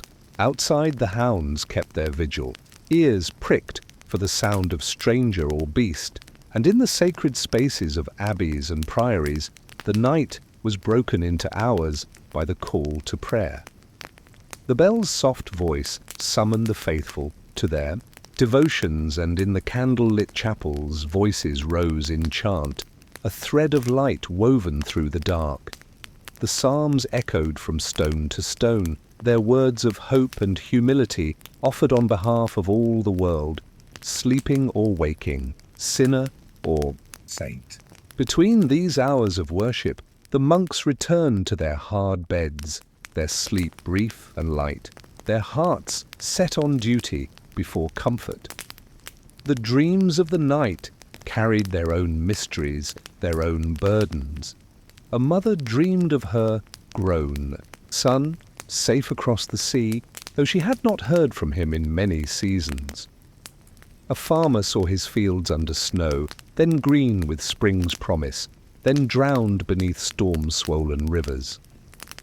A merchant dreamed of strange lands, of spices and silks, of riches beyond counting, only to wake with the dawn and find his purse no heavier than before. And always the dreams were coloured by the sounds of the night, the sigh of wind through eaves, the tap of a loose shutter, the distant cry of a fox or owl. Thus did the night unfold, hour by hour, as it had for generations beyond memory. And thus did the people of the medieval world meet it, with the strength of habit, the comfort of faith, and the small, enduring lights of hearth and home that together pushed back the dark until morning's first pale gleam touched the eastern sky. Night, in the medieval world, was both a familiar companion and an ever-present reminder of vulnerability. Beneath its velvet canopy, speckled with stars and ruled by the slow, steady march of the moon, life retreated into small pockets of warmth and light, leaving the greater world to shadow and silence. Each village, each manor, each town seemed like a ship adrift on a darkened sea, its lamp-lit windows the only signals to any who might pass by, whether friend or foe. The darkness beyond was deep and filled with both natural and imagined threats, a realm where human control gave way to the untamed forces of nature and the mysteries of the unseen. In the simplest of cottages, where the walls were thin and the roof thatched with straw, families huddled close together against the night's chill. A single fire, banked low beneath ash, might glow softly in the hearth, its warmth shared by all within. A father might rest with one ear tuned to the wind, listening for any sound out of place, a snapped, a restless animal, the distant howl of a wolf. A mother would keep her children tucked close, the weight of their small bodies a comfort. Against the dark, the air inside was thick with the scent of wood smoke, of wool, of earth trodden by many feet. Outside, the wind stirred the bare branches, and the world seemed to hold its breath. The hours of night stretched long and slow, measured not by clocks but by the changing chorus of sound. The first hush as day faded, the soft cries of hunting owls, the gradual stirring of wind before dawn. Time was marked by instinct and the shifting patterns of stars, by the familiar sounds of home and the occasional intrusion of fear. Dreams came, vivid and strange, shaped by the concerns of waking life. A farmer might dream of fields too wet or too dry, of storms that flattened his grain, of sunlight that baked the earth to dust. A wife might dream of her husband's safe return from distant wars, or of a feast where all her children sat healthy and strong. A child might dream of wonders or of monsters, of places known and unknown, of adventure and of safety. In the towns and larger villages, the night had its own rhythm. The watchmen made their rounds, lanterns in hand, staves ready at their sides. Their footfalls echoed on empty streets, broken only by the creak of a swinging sign or the scurry of a rat in the gutter. The market stalls, so busy by day, now stood deserted, shadows pooling beneath their awnings. The great doors of churches were closed, but their towers rose high above the roofs, silent witnesses to the night below. The homes of craftsmen and merchants lay dark and still, their inhabitants deep in slumber or lying awake, counting debts and blessings alike, waiting for the dawn. Within castles and great houses, the night was met with both comfort and unease. Fires roared in the hearths of great halls, casting dancing shadows on stone walls hung with tapestry and arms. Guards patrolled the battlements, their breath misting in the cold air, their eyes scanning the horizon for any sign of trouble. Lords and ladies lay in canopied beds, their dreams filled with the politics of court and the worries of rule. Servants moved quietly through the halls, tending to fires, checking locks, easing the restlessness of their masters where they could. The weight of the night lay over all, a reminder that no wealth, no power could fully banish its mysteries. In Dharma monasteries and convents, the night was not only endured but embraced. Its hours were divided by prayer, by the tolling of the bell that called the faithful from sleep to devotion. In cold chapels, by the flicker of candlelight, voices rose in chant, steady and sure, a thread of order in a world of uncertainty. The Psalms spoke of trust in the face of fear, of light promised beyond the dark. And when the last notes faded, the monks and nuns returned to their simple beds, hearts quieted, minds turned toward peace. The animals of the night kept to their ancient patterns. The fox padded through the fields, pausing to listen, nose to the air. The owl swept low over meadow and barn, eyes keen for the movement of prey. Deer moved cautiously from thicket to clearing, ears flicking at each sound. The rivers murmured to themselves, weaving through the land as they had, since time beyond memory. The forests stood dark and deep, their secrets safe beneath the watch of the stars. Thus did night keep its silent watch over the medieval world, and thus did the people, humble and high-born alike, meet it with the tools they had: faith, habit, hope, and the small, steady flame of the hearth that held back the dark until the sun should rise again. The night in the medieval age unfolded like a slow, patient tide, creeping gently over the land, filling every hollow and valley with shadow, softening the edges of field and forest alike. With the last glow of the sun extinguished beyond the distant hills, the world yielded itself to darkness, and in that darkness all creatures, great and small, found their place, their role, their rhythm. It was a time of quiet, yes, but also of deep listening, for the night had its own voice, made not of words, but of wind, of water, of the rustling of leaves, and the far-off calls of creatures unseen. In the scattered villages and lonely cottages, the people drew close to one another, seeking comfort in familiar faces and the shared warmth of the hearth. The fire, carefully tended through the evening hours, was allowed to die to embers, for wood was precious, and the long night would demand careful use of every resource. Children, their heads heavy with sleep, murmured the last of their questions, to mothers and fathers who had no answers, but offered gentle words nonetheless.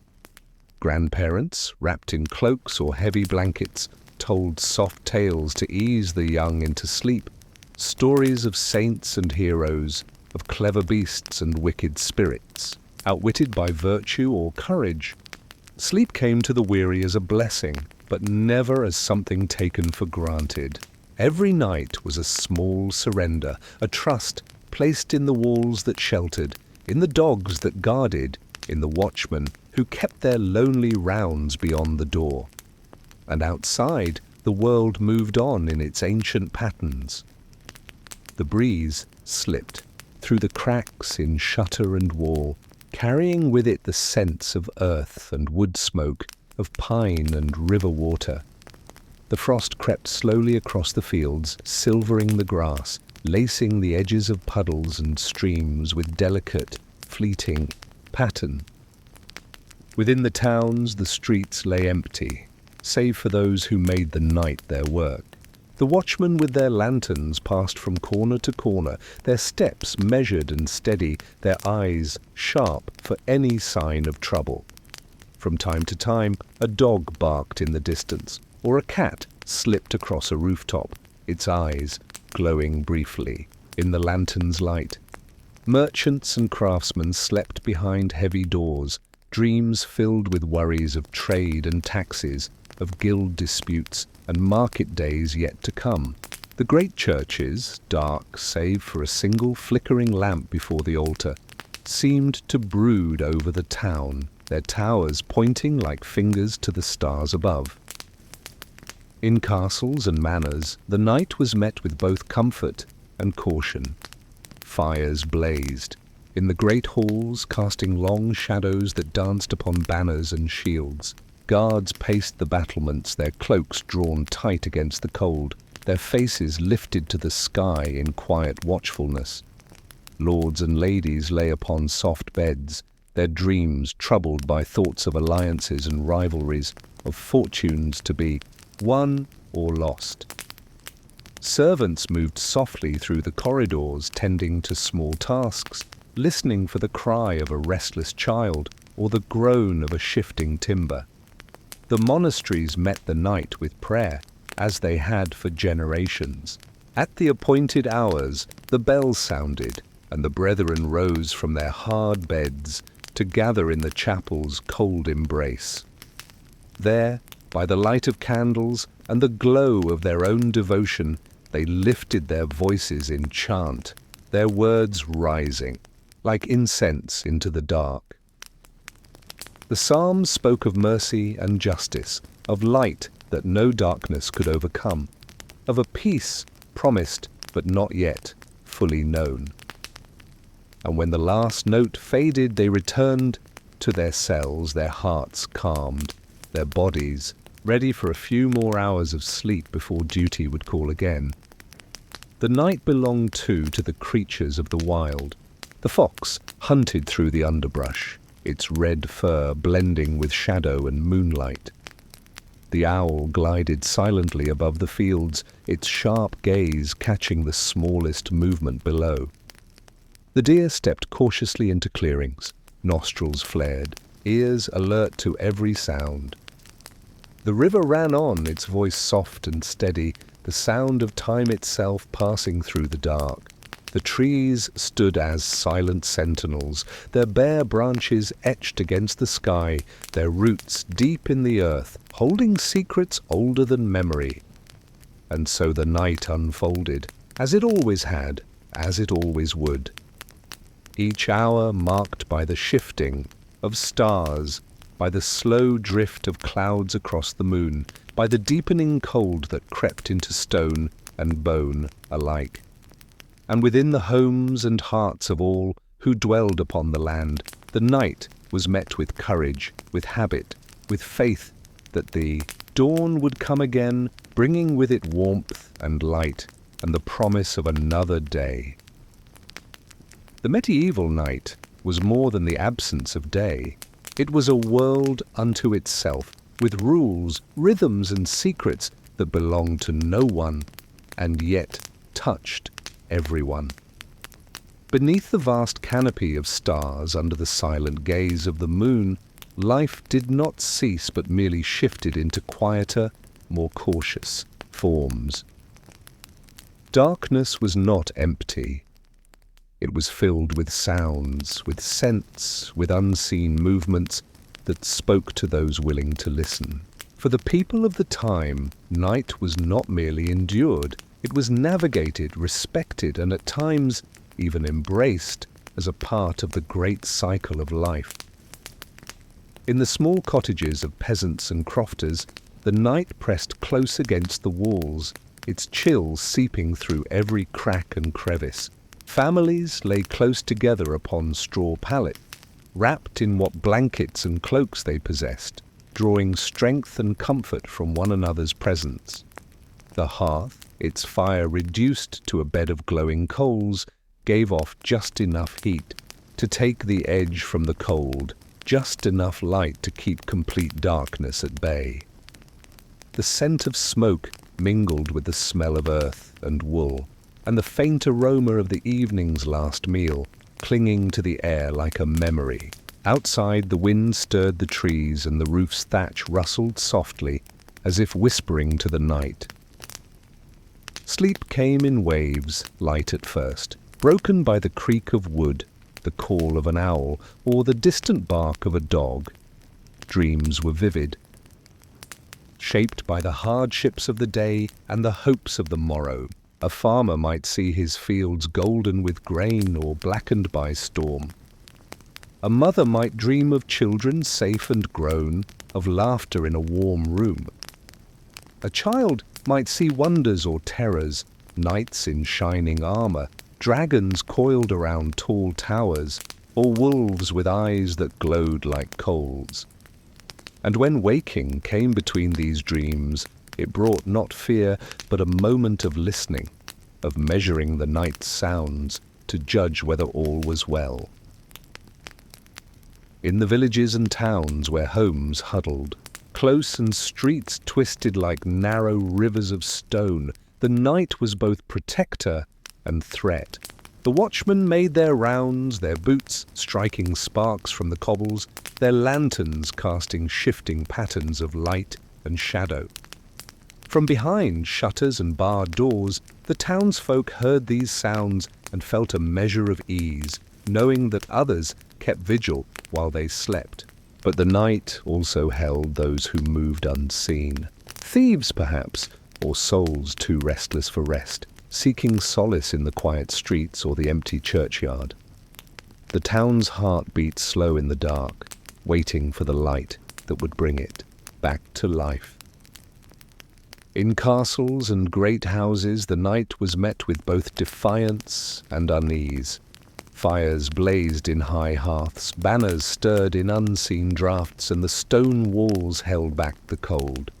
Guards stood upon the walls, their breath rising. In white plumes, their eyes searching the dark for any sign of threat. Lords and ladies slept in heavy beds beneath curtains of embroidered cloth. Their dreams filled with plots and promises, with the burdens of power and the weight of duty. Servants moved silently through corridors, tending to the small tasks that could not wait for morning, their steps careful, their hearts mindful of. Stories told of spirits that walked the night, and in the monasteries and priories that dotted the land, the night was broken by the bell's call to prayer. The monks rose from their narrow beds, their bodies weary but their spirits willing, and gathered in the chill of the chapel. By candlelight, their voices joined in chant, weaving a fragile thread of light through the dark. The words they spoke were old, older than memory, filled with hope and humility, with praise for the light that would come and trust in the mercy that held them through the night. And when the last note faded, they returned to their cells, the silence of the cloister wrapping around them like a cloak. The world beyond the walls of home and hall was alive with the quiet stirrings of night's creatures. The fox slipped through the underbrush, its ears alert for the rustle of mouse or rabbit. The barn owl glided over field and farm, its sharp eyes seeking the faintest sign of prey. The deer moved like shadows at the forest's edge, pausing to listen to the wind's voice in the trees. The river sang its endless song, a lullaby for those who slept, a reminder that even in the stillness the world moved on. Thus did night keep its watch over the medieval world, hour by slow hour, until the first pale hint of dawn touched the eastern sky. And thus did the people meet it, not with fear alone, but with faith, with patience, with the small lights of hearth and hope that together kept the dark at bay, waiting for the day to begin again. As the night deepened over the medieval landscape, its silence grew heavier, as though the world itself paused to draw breath. The great arch of the sky, spangled with countless stars, seemed closer in the dark, its vastness both comforting and humbling. The moon's slow journey cast changing patterns across the fields and forests, silvering the frost that crept over rooftops, fences, and bare earth alike. And beneath that ancient sky, humanity, for all its striving and toil, lay small and still, wrapped in dreams and shadows, waiting for the promise of dawn. Within the humblest cottages, families clung to one another against the night's chill, their shared warmth the best defense against the creeping cold. The coals in the hearth glowed like a hidden treasure beneath the ash, a reminder that even the smallest light could hold back the dark. The scent of smoke mingled with the faint tang of damp earth and straw, filling the air with the familiar smells of home. Outside, the wind rattled loose shutters and whispered through the thatch, but inside all was still, save for the soft sounds of breathing, the occasional sigh or murmur of a dream. Sleep in these quiet hours was not always unbroken. Many stirred, in the deep night, rising briefly from their beds to tend to small tasks. A farmer might slip outside to check on the animals, to be sure the sheep were safe, the cows calving progressing without trouble, the hen house secure against fox or weasel. A mother might soothe a wakeful child, rocking gently until sleep returned. A father might add a log to the fire, listening for a moment to the sounds of the night before returning to the comfort of his family's side. These small awakenings were as much a part of the night's rhythm as the shifting of the stars above. In towns and villages, The watchmen kept their patient rounds, their lanterns swinging, casting brief islands of light in the sea of dark. From time to time they paused to listen to the distant bark of a dog, the hoot of an owl, the creak of a signboard in the wind.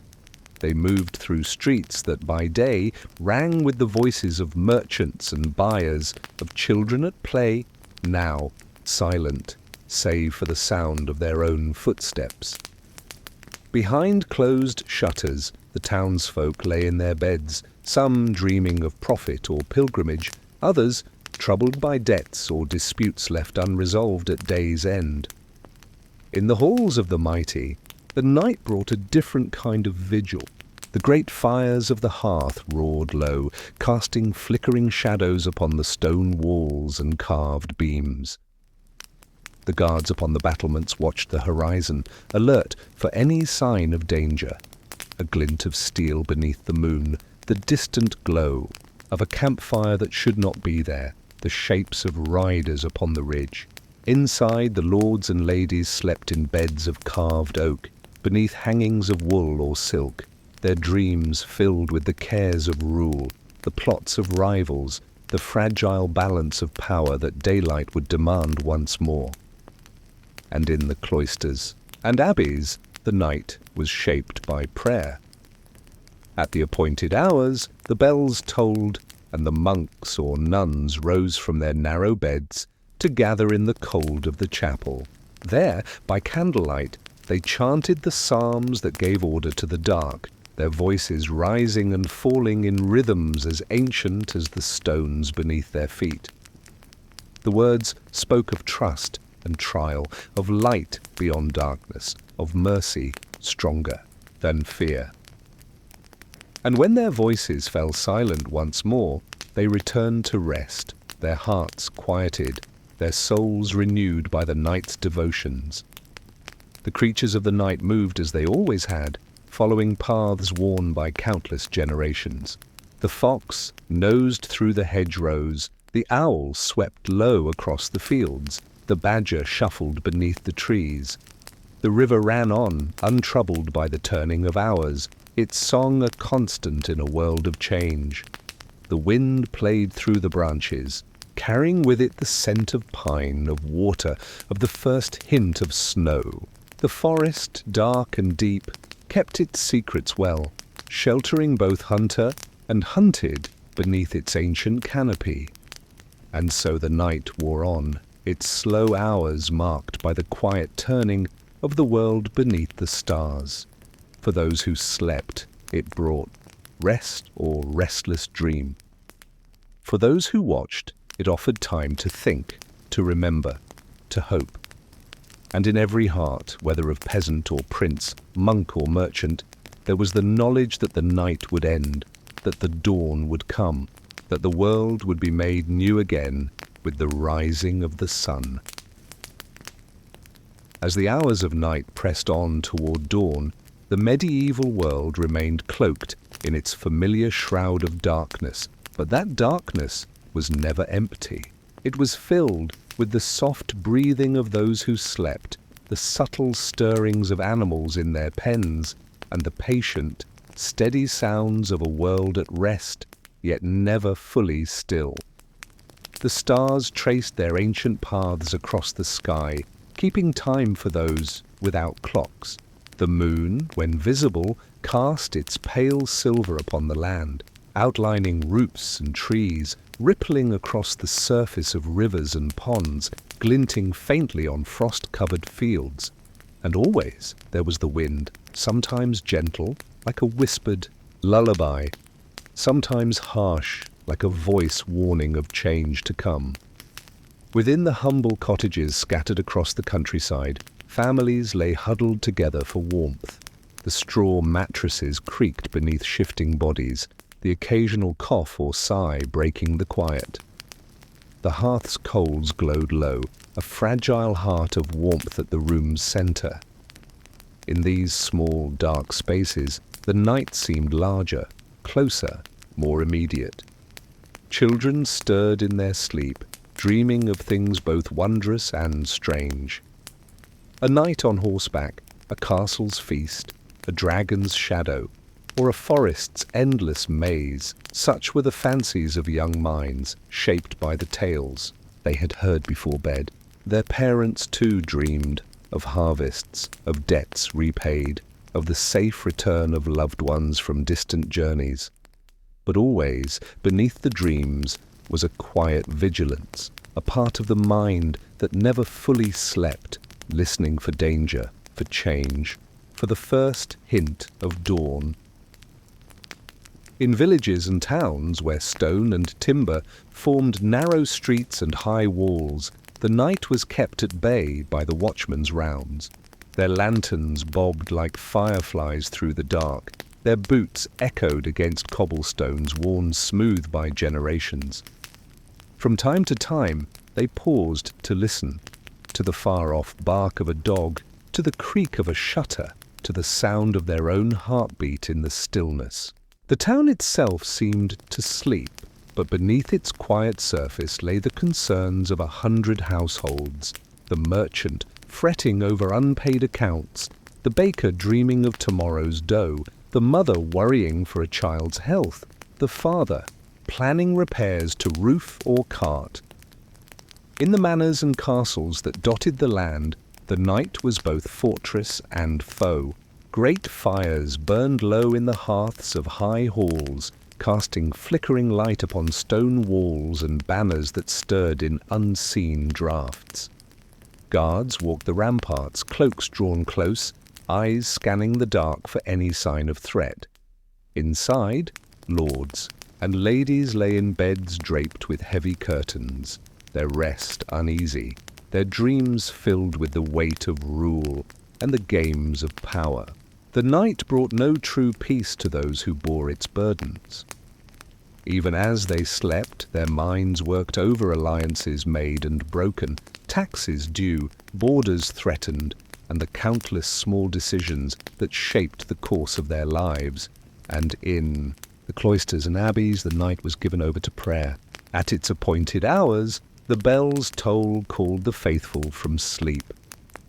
Monks and nuns rose from hard beds, cloaked themselves against the cold, and made their way in silence to the chapel's dim light.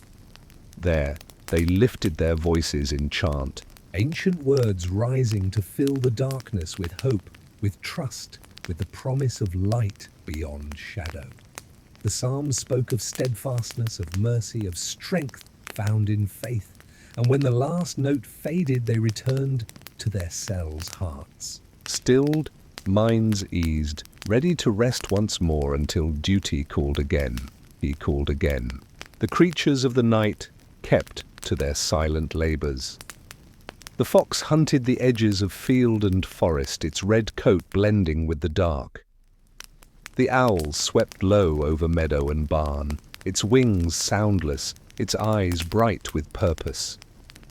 The deer stepped, softly, from grove to clearing, pausing often to listen, to scent the air. The river ran on untroubled, its song a constant companion to those who watched and waited. The trees stood silent and tall, their bare branches etched against the starry sky like the bones of the world itself. And so the night wore on, slow and steady, a tapestry of silence and sound, of shadow and faint light, of stillness and subtle motion. It was a time of rest, of reflection, of preparation for the day to come. For in the medieval world, night was not an enemy to be conquered, but a companion on the long journey of life, a reminder of the smallness of human striving beneath the vastness of the heavens, and of the hope that came with every sunrise. And so in homes and halls, in huts and cloisters, in field and forest alike, all waited in their own way for the dawn. The final hours of the medieval night were marked by a stillness that felt almost sacred, as if the world itself held its breath in anticipation of the dawn. The stars, though beginning to pale in the east, still glimmered like cold embers scattered across the vast black sky. The moon, low on the horizon, cast its last silver light upon the land, touching rooftops and rivers, forests and fields with a fleeting, gentle glow. Frost clung to every surface, turning humble fences and tangled hedgerows into lacework, delicate and temporary, soon to vanish beneath the touch of the rising sun. Within the cottages of peasants and farmers, the night's silence was occasionally broken by the stirrings of sleepers nearing waking. A father shifted beneath his blanket, already thinking of the day's labor ahead, fields to tend, animals to feed, tools to mend. A mother, eyes still heavy with sleep, listened for the faintest cry of a child or the soft clatter that signaled a chicken stirring in its coop. The children, warm beneath their cloaks and rough-spun blankets, dreamed on, their minds filled with images born of stories told by firelight, of heroes and saints, of beasts both kind and cruel, of a world where magic and danger walked hand in hand. And as the cold crept closer with the fading fire, they drew nearer to one another, finding comfort in the shared warmth of family. In the narrow streets of towns and villages, the last watchmen made their rounds, their lanterns casting faint circles of light upon the worn stones. The streets, empty but for their passing, seemed to echo with the memory of the day just gone, the voices of merchants haggling in the market, the laughter of children at play, the ring of a blacksmith's hammer. Behind closed shutters and thick doors, townsfolk began to stir, stretching stiff limbs, murmuring quiet prayers for the day's blessings and protection. The baker rose before all others, coaxing his fires to life, the scent of rising dough, soon to drift through the waking town like a promise of the morning. In castles and manors, the change of night to day was marked by the soft sounds of servants beginning their tasks. Fires were rekindled, clothes laid out, water drawn from deep, dark wells. Lords and ladies stirred in their great beds, their dreams slipping away with the dark, replaced by thoughts of duties and decisions, alliances and dangers. The guards on the walls watched as the first light touched the hills, their long night's vigil nearing its end, their hearts lightened by the certainty of day's return. The banners hanging limp through the night began to stir in the morning breeze, as if greeting the sun. In the cloisters of monasteries, the first light of dawn found the monks already at prayer. Their chants, soft at first, grew in strength as the light filled the chapel, the cold stone warming to the day's touch. The words of the psalms spoke of renewal, of mercy, of light triumphant over shadow. The night's fears, the night's trials, the night's long waiting were offered up in song, transformed into hope for the day ahead. And when the final note faded, the brothers rose and went about their work. Gardens to tend, books to copy, guests to welcome, the endless, patient tasks that filled their days. The creatures of the wild, too, felt the change. The fox, its hunt ended, slipped back to its den. The owl found a hidden perch to sleep away the daylight hours. The deer moved back into the safety of the forest, their shapes soon hidden by trunks and shadows.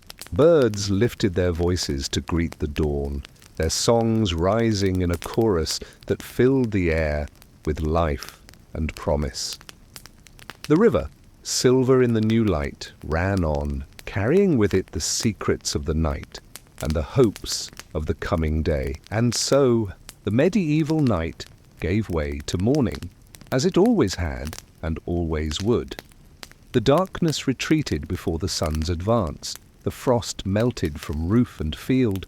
The world was remade in gold and green and blue. The people rose from their beds, wrapped in cloaks against the lingering chill, and stepped out into the light. They faced the tasks of the day with hearts steadied by the night's rest, strengthened by the knowledge that whatever the day might bring, night would come again, and with it the chance for peace, for dreams, for hope renewed.